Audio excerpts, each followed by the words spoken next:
Welcome to another episode of Mike Reads. Today we'll be continuing our series on the complete Federalist Papers with Federalists number 13 and 14. We'll get to Federalist 14 in a moment, but Federalist 13 is entitled Advantage of the Union in Respect to Economy and Government. This one was written for the Independent Journal Wednesday, November 28th, 1787, and was written by Alexander Hamilton. To the people of the state of New York, as connected with the subject of revenue, we may with propriety consider that of economy. The money saved from one object may be usefully applied to another, and there will be so much the less to be drawn from the pockets of the people. If the states are united under one government, there will be but one national civil list to support. If they are divided into several confederacies, there will be as many different national civil lists to be provided for, and each of them, as to the principal departments, coextensive with that which would be necessary for government of the whole. The entire separation of the states into 13 unconnected sovereignties is a project too extravagant and too replete with danger to have many advocates. The ideas of men who speculate upon the dismemberment of the empire seem generally turned toward 3 confederacies, one consisting of the 4 northern, another of the 4 middle, and a third of the 5 southern states. There is little probability that there would be a greater number. According to this distribution, each confederacy would comprise an extent of territory larger than that of the Kingdom of Great Britain. No well-informed man will suppose that the affairs of such a confederacy can be properly regulated by a government less comprehensive in its organs or institutions than that which has been proposed by the convention. When the dimensions of a state attain a certain magnitude, it requires the same energy of government and the same forms of administration which are requisite in one of much greater extent. This idea admits not of precise demonstration, because there is no rule by which we can measure the momentum of civil power necessary to the government of any given number of individuals. But when we consider that the island of Britain, nearly commensurate with each of the supposed confederacies, contains about 8 millions of people, and when we reflect upon the degree of authority required to direct the passions of so large a society to the public good, we shall see no reason to doubt that the like portion of power would be sufficient to perform the same task in a society far more numerous. Civil power, properly organized and exerted, is capable of diffusing its force to a very great extent, and can, in a manner, reproduce itself in every part of a great empire by a judicious arrangement of subordinate institutions. The supposition that each confederacy into which the states would be likely to be divided would require a government not less comprehensive than the one proposed, will be strengthened by another supposition, more probable than that which presents us with 3 confederacies as the alternative to a general union. If we attend carefully to geographical and commercial considerations, in conjunction with the habits and prejudices of the different states, we shall be led to conclude that in the case of disunion, they will most naturally league themselves under 2 governments. The 4 eastern states, from all the causes that form the links of national sympathy and connection, may with certainty be expected to unite. New York, situated as she is, would never be unwise enough to oppose a feeble and unsupported flank to the weight of that confederacy. There are other obvious reasons that would facilitate her ascension to it. New Jersey is too small to a state to think of being a frontier, in opposition to this still more powerful combination. Nor do there appear to be any obstacles in her admission to it. Even Pennsylvania would have strong inducements to join the Northern League. An active foreign commerce, on the basis of her own navigation, is her true policy, and coincides with the opinions and dispositions of her citizens.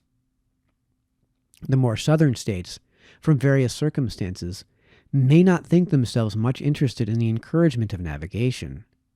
They may prefer a system which would give unlimited scope to all notions to all nations to be the carriers as well as the purchasers of their commodities. Pennsylvania may not choose to confound her interests in a connection so adverse to her policy.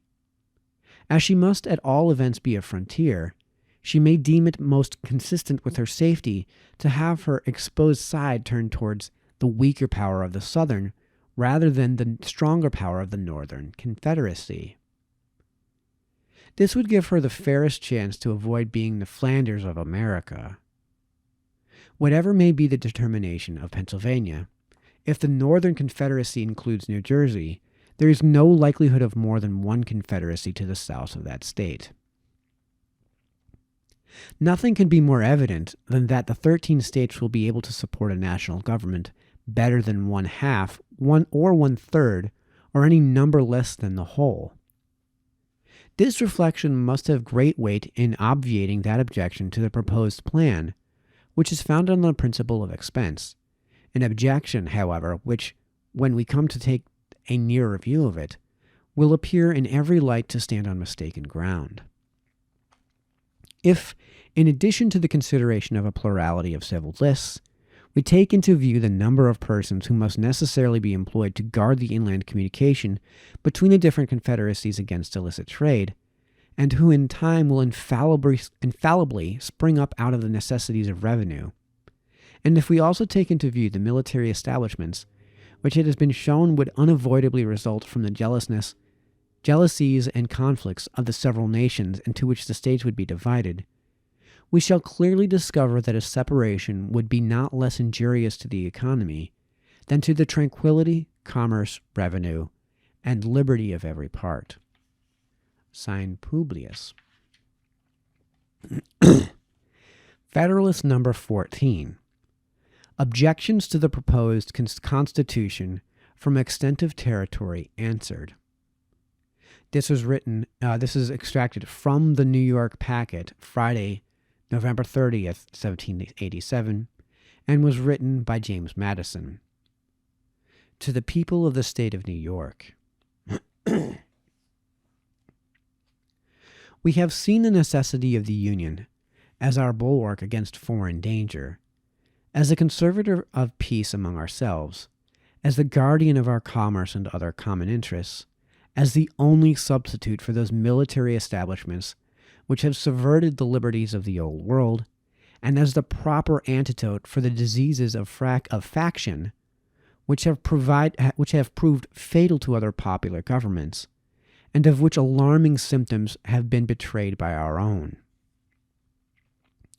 All that remains within this branch of our inquiries is to take notice of an objection that may be drawn from the great extent of the country which the Union embraces.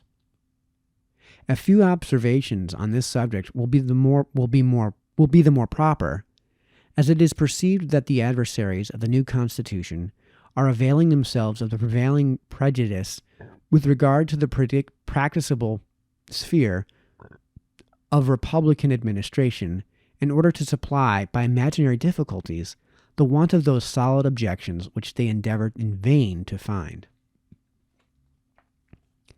The error which limits Republican government to a narrow district has been unfolded and refuted in preceding papers. I remark here only that it seems to owe its rise and prevalence chiefly to the confounding of a republic with a democracy, applying to the former reasonings drawn from the nature of the latter. The true distinction between these forms was also averted to on a former occasion. It is that in a democracy, the people meet and exercise the government in person. In a republic, they assemble and administer it by their representatives and agents. A democracy, consequently, will be confined to a small spot. A republic may be extended over a large region. To this accidental source of the error may be added the artifice of some celebrated authors whose writings have had a great share in forming the modern standard of political opinions. Being subjects either of an absolute or limited monarchy, they have endeavored to heighten the advantages or palliate the evils of those forms by placing in comparison the vices and defects of the republican and by citing as specimens of the latter the turbulent democracies of ancient Greece and modern Italy. Under the confusion of names, it has been an easy task to transfer republic observations applicable to a democracy only, and among others, the observation that it can never be established but among a small number of people living within a small compass of territory. Such a fallacy may have been the less perceived, as most of the popular governments of antiquity were of the democratic species. And even in modern Europe, to which we owe the great principle of representation, no example is seen of a government wholly popular and founded at the same time wholly on that principle. If Europe has the merit of discovering this great mechanical power in government, by the simple agency of which the will of the largest political body may be concentrated, and its force directed to any object which the public good requires, America can claim the merit of making the discovery the basis of unmixed and extensive republics. It is only to be lamented that any of her citizens should wish to deprive her of the additional merit of displaying its full efficacy in the establishment of the comprehensive system now under her consideration. As the natural limit of a democracy is that distance from the central point which will just permit the most remote citizens to assemble as often as their public functions demand, and will include no greater number than can join in those functions, so the natural limit of a republic is that great distance from the center which will barely allow the representatives to meet as often as may be necessary for the administration of public affairs. Can it be said that the limits of the United States exceed this distance? It will not be said by those who recollect that the Atlantic coast is the longest side of the Union, that during the term of 13 years, the representatives of the states have been almost continually assembled, and that the members from the most distant states are not chargeable with greater intermissions of attendance than those from the states in the neighborhood of Congress. That we may form a juster estimate with regard to this interesting subject, let us resort to the actual dimensions of the Union. The limits, as fixed by the Treaty of Peace, are, on the east, the Atlantic, on the south, the latitude of 31 degrees, on the west, the Mississippi, and on the north, an irregular line running in some instances beyond the 45th degree, and in others falling as low as the 42nd. The southern shore of Lake Erie lies below that latitude. Computing the distance between the 31st and 45th degrees, it amounts to 973 common miles. Computing it from 31 and 42 degrees to 764 miles and a half. Taking the mean for the distance, the amount will be 868 miles and 3/4. The mean distance from the Atlantic to the Mississippi does not probably exceed 750 miles. On a comparison of this extent with that of several countries in Europe, the practicability of rendering our system commensurate to it appears to be demonstrable. It is not a great deal larger than Germany, where a diet representing the whole empire is continually assembled, or than Poland before the late dismemberment, where another national diet was the depository of the supreme power. Passing by France and Spain, we find that in Great Britain, inferior as it may be in size, the representatives of the northern extremity of the island have as far to travel to the National Council as will be required of those of the most remote parts of the Union. Favorable as this view of the subject may be, some observations remain which will place it in a light still more satisfactory. In the first place, it is to be remarked that the general government is not to be charged with the whole power of making and administering laws. Its jurisdiction is limited to certain enumerated objects, which concern all the members of the Republic, but which are not to be attained by the separate provisions of any. The subordinate governments, which can extend their care to all those other subjects, which can be separately provided for, will retain their due authority and activity. Were it proposed by the plan of the convention to abolish the governments of the particular states, its adversaries would have some ground for their objection, though it would not be difficult to show that if they were abolished, the general government would be compelled, by the principle of self-preservation, to reinstate them in their proper jurisdiction. A second observation to be made is that the immediate object of the federal constitution is to secure the union of the 13 primitive states, which we know to be practicable, and to add to them such other states as may arise in their own bosoms, or in their neighborhoods, which we cannot doubt to be equally practicable. The arrangements that may be necessary for those angles and fractions of our territory which lie on our northwestern frontier must be left to those whom further discoveries and experience will render more equal to the task. Let it be remarked, in the third place, that the intercourse throughout the Union will be facilitated by new improvements. Roads will everywhere be shortened and kept in better order. Accommodations for travelers will be multiplied and ameliorated. And interior navigation on our eastern side will be opened throughout, or nearly throughout, the whole extent of the 13 states. The communication between the western and Atlantic districts, and between different parts of each, will be rendered more and more easy by those numerous canals with which the beneficence of nature has intersected our country, and which art finds it so little difficult to connect and complete. A fourth and still more important consideration is that as almost every state will, on one side or other, be a frontier, and will thus find, in regard to its safety, an inducement to make some sacrifices for the sake of the general protection, so the states which lie at the greatest distance from the heart of the Union, and which, of course, may partake least of the ordinary circulation of its benefits, will be at the same time immediately contiguous to foreign nations, and will consequently stand, on particular occasions, in greatest need of its strengths and resources. It may be inconvenient for Georgia, or the state forming our western northeastern borders, to send their representatives to the seat of government, but they would find it more so to struggle alone against an invading enemy, or even to support alone the whole expense of those precautions which may be dictated by the neighborhood of continual danger. If they should derive less benefit, therefore, from the Union in some respects than the less distant states, they will derive greater benefit from it in other respects, and thus the proper equilibrium will be maintained throughout.